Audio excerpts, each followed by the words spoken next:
أعوذ بالله من الشيطان الرجيم بسم الله الرحمن الرحيم ولا تحسبن الله غافلا عما يعمل الظالمون إنما يؤخرهم ليوم تشخص فيه الأبصار إلى آخر الآية۔ ہمارے آج کے سبق کا آغاز سورہ ابراہیم آیت نمبر 42 سے ہو رہا ہے۔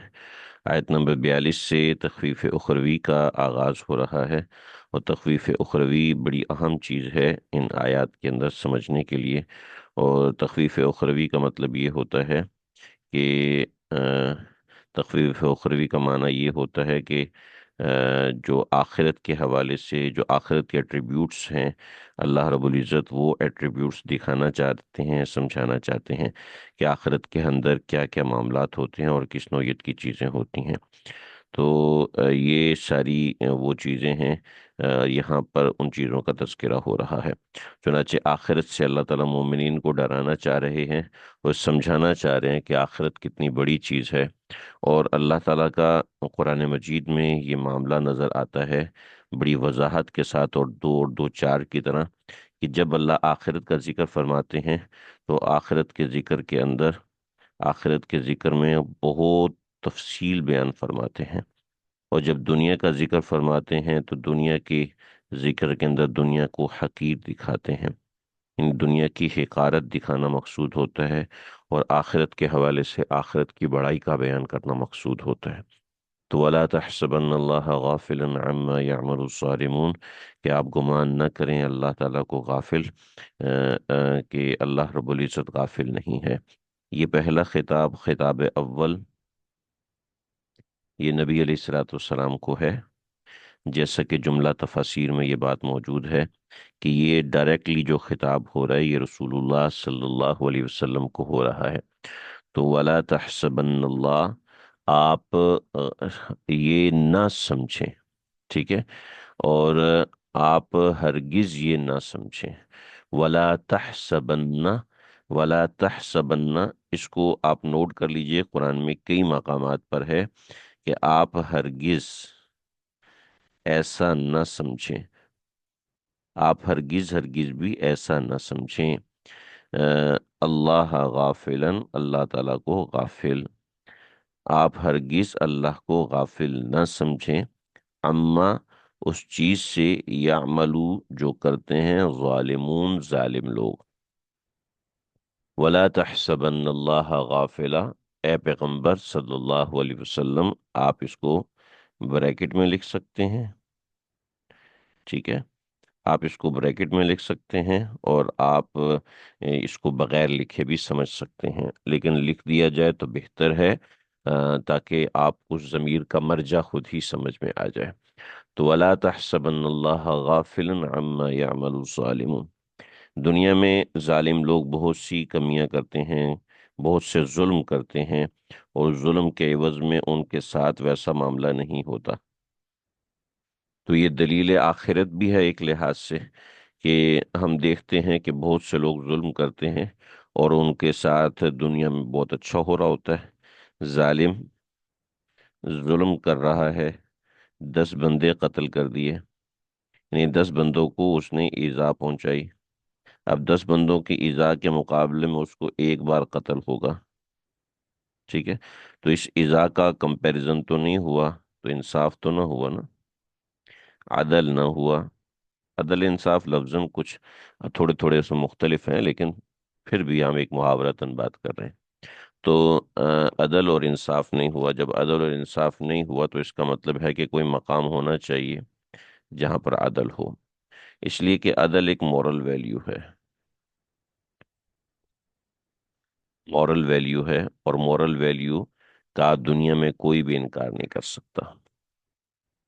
مورل ویلیو ہوتی ہے، یعنی وہ ویلیو، وہ احساس، وہ سوچ جس کا کوئی بھی انکار نہ کر سکے، کوئی شخص اس کا انکار نہ کر سکے۔ میں ایک مثال دیتا ہوں، بطور مثال ایک شخص بیمار ہے، تو بیمار کے ساتھ کیا ہونا چاہیے؟ بتائیے ذرا، میں آپ لوگوں سے سوال کر رہا ہوں، بیمار کے ساتھ کیا ہونا چاہیے؟ 30 سیکنڈ ہے آپ کے پاس، جواب لکھیے، ایک دو لفظ میں جواب لکھیے۔ بیمار کے ساتھ کیا ہونا چاہیے؟ بہترین بات ہے، علاج ہونا چاہیے، ٹھیک ہے۔ سب لوگ یہی کہتے ہیں بیمار کا علاج ہونا چاہیے، ٹھیک ہے۔ ایک چھوٹا بچہ ہے، ٹھیک ہے، اور اس کو کسی چیز کی ضرورت ہے، اس کی وجہ سے وہ رو رہا ہے، مثلا اس کو بھوک لگی ہے تو وہ رو رہا ہے۔ اب اس کو کیا کرنا چاہیے؟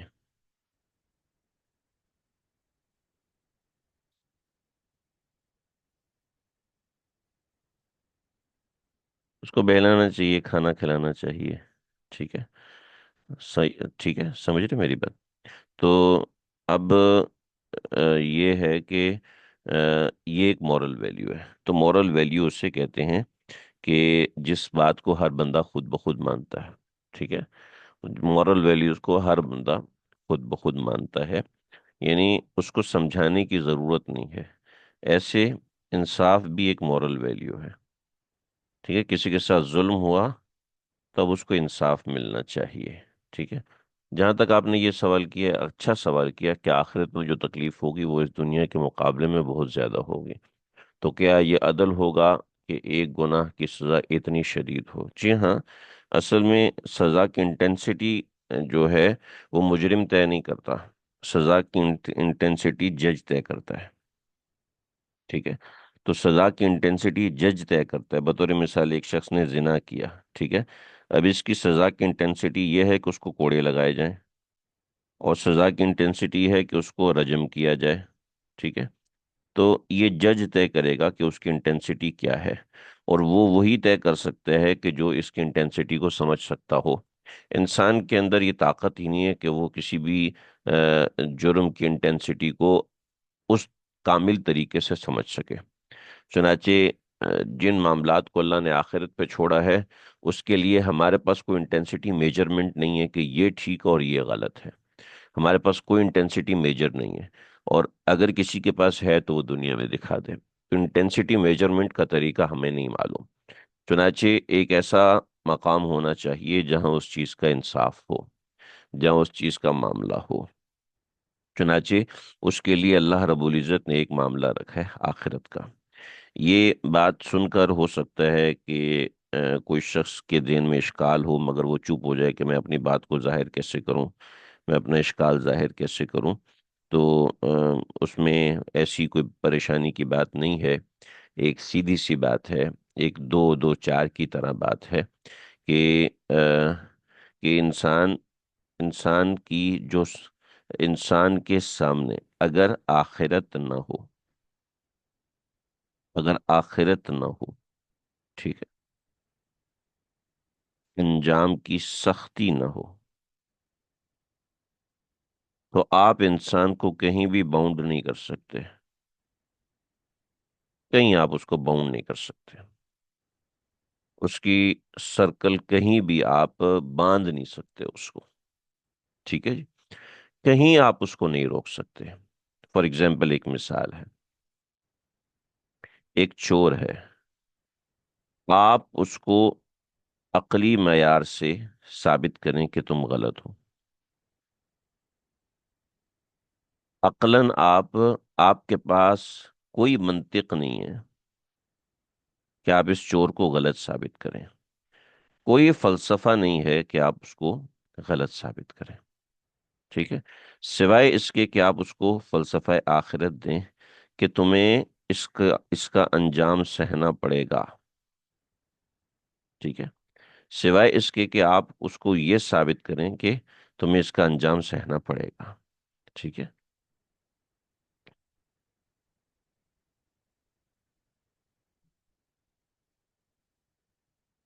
اللہ اکبر، سوال میں سمجھ نہیں پایا۔ میرا سوال یہ ہے کہ قرآن مجید میں اللہ تعالیٰ بار بار آخرت کی نعمتوں، خوبصورت دائمی زندگی کو بیان فرماتے ہیں، اس کے مقابلے میں دنیا کو عارضی اور حقیر قرار دیا، اس بیان کا اصل مقصد کیا ہے؟ واضح مقصد ہے، بالکل واضح مقصد ہے کہ انسان دنیا کے اندر رغبت نہ کرے اور آخرت کی تیاری رکھے، اور آخرت کی رغبت رکھے، آخرت کی تیاری کرے، ٹھیک ہے جی۔ ایک اور اہم بات، بہت اہم اور ضروری بات، یہ ایک دائرہ ہے، یہ دوسرا دائرہ ہے، ٹھیک ہے۔ اب جو موومنٹ ہوتی ہے وہ اس دائرے کے اندر ہوتی ہے. ٹھیک ہے. اس کی ایک چونٹی کی موومنٹ جو ہے وہ اس دائرے کے اندر ہوتی ہے. اس کی حد نگاہ بھی یہاں تک ہے، وہ اسی کو دیکھ رہی ہے. جبکہ میں اس دائرے کو بھی دیکھ رہا ہوں، آپ بھی اس دائرے کو دیکھ رہے ہیں. اس لیے کہ آپ کی جو نظر ہے وہ اس دائرے کے اوپر باہر سے ہے، اس دائرے کے اوپر باہر سے ہے. ٹھیک ہے. لیکن ایک چونٹی کے لیے یہ ہے پریزنٹ اور یہ ہے پاسٹ. ٹھیک ہے. یہ پریزنٹ بھی ہے اور یہ پاسٹ بھی ہے. وہ یہاں پر تھی، وہ یہاں پر ہے تو یہ پریزنٹ ہے، لیکن یہاں سے چل کے آئی ہے تو یہ اس کا پاسٹ ہو گیا. تو یہ پاسٹ ہو گیا اور یہ اس کا پریزنٹ ہو گیا. یہ پاسٹ ہو گیا. ٹھیک ہے. یہاں پہنچنا اس کا فیوچر ہے، اس لیے کہ اس کی حد نگاہ چھوٹی ہے. حد نگاہ اس کی بالکل چھوٹی ہے. جبکہ میں اور آپ ایک یہ دائرہ بھی دیکھ رہے ہیں جو اسی دائرے کی طرح ہے، مگر اس سے کچھ واسٹ ہے، کچھ بڑا ہے اور کچھ بہت بڑا ہے. تو یہ اللہ کے لیے دنیا ہے اور یہ اللہ کے لیے آخرت ہے. اللہ ایٹ اے ٹائم اس کو بھی دیکھ رہے ہیں اور ایٹ اے ٹائم اس کو بھی دیکھ رہے ہیں. سمجھ رہے جی؟ مگر اب ہماری اتنی نظر نہیں ہے کہ ہم اسی چونٹی کو یہاں بھی دیکھیں اور یہاں بھی دیکھیں. لیکن اللہ اس چونٹی کو یہاں بھی دیکھتے ہیں اور یہاں بھی دیکھتے ہیں. ٹھیک ہے.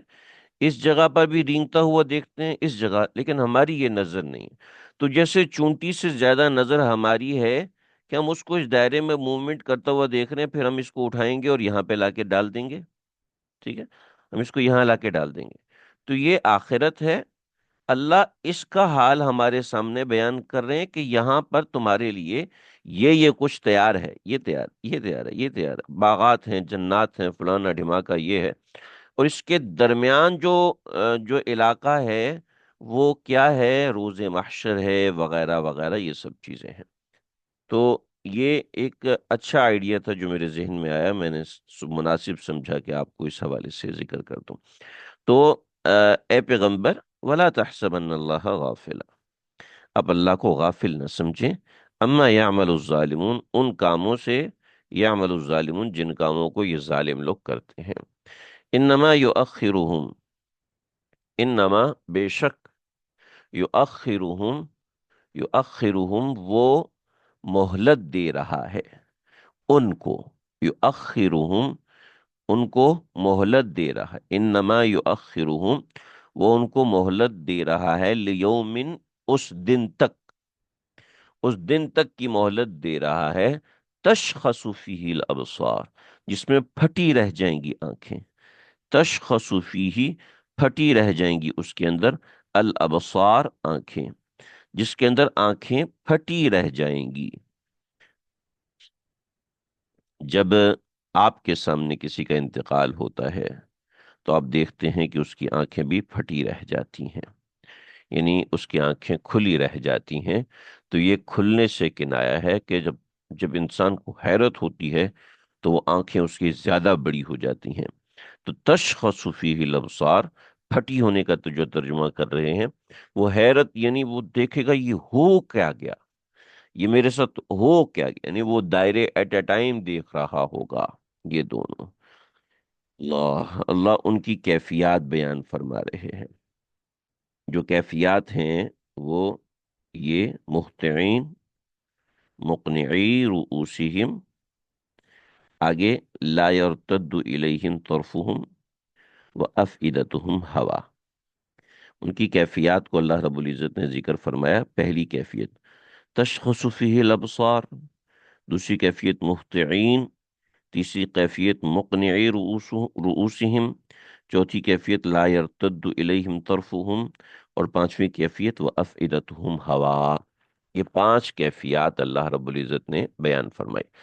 تشخص فیہ الابصار یہ پہلی کیفیت ہے.